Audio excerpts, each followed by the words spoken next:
Why did you guys hate Geraldo Rivera to the point of almost putting a hit on him? Because he didn't write the truth about us, and he wrote about us a lot, and I think after he pulled that stunt with Al Capone's empty safe, people started to think at that point in time, it was great for him.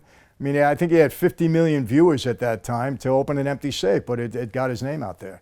But I think at that point in time, okay, he was a guy that was going after the mob and we don't like him. And he wrote some things that just, or reported some things that just didn't sit well with people. They didn't like him. Well, you dealt with James Comey yourself also? Not personally, but I know he was involved in some of the investigations of friends of mine. I don't know if he was involved personally in my investigation or not. Could have been. I'm not sure. But he had a bad name on the street, framing people and so on and so forth. So I always heard that about him. So you're saying that the guy that ended up being the director of the FBI was framing people? Oh, absolutely. Absolutely.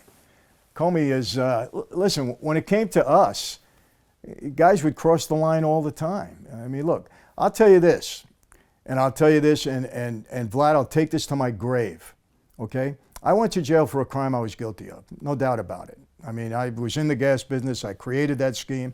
I defrauded the government out of tax on every gallon of gasoline. I pled guilty. That was my crime. My father did a lot of bad things in his life, no doubt about it.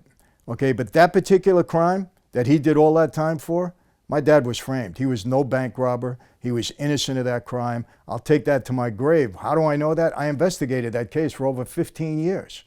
We spoke to all the witnesses. They told us that the FBI gave them certain dates and times to plant my father at a meeting when he wasn't under surveillance. We gave them lie detector tests. We had the driver of the getaway cars, who was the wife of the major witness against my father, who said the whole thing was a frame, the whole thing.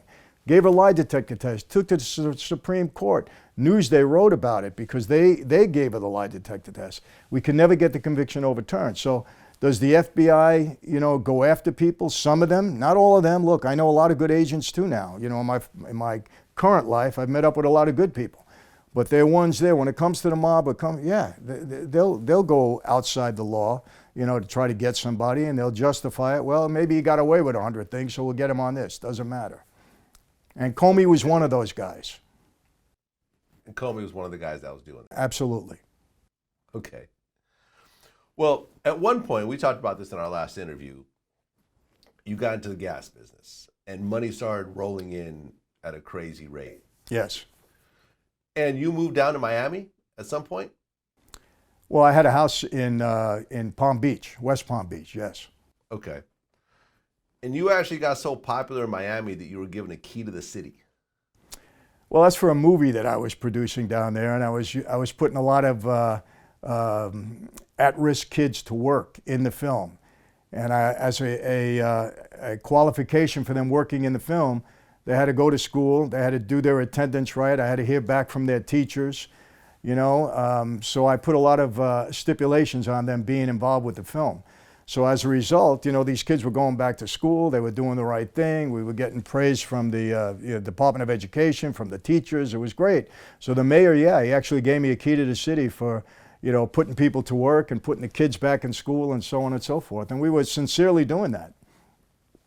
Kind of ironic, though, when you think about it, that this captain in the Mafia is getting a key to the city in Miami. Well, at the same time, that I was doing that, I was defrauding the government and the state government too, out of tax on every gallon of gasoline. So we had two different operations going on. Obviously, the mayor didn't know about that. I felt bad for the guy afterwards because he didn't realize who he was giving the key to the city to. But it was one of those ironic things back then.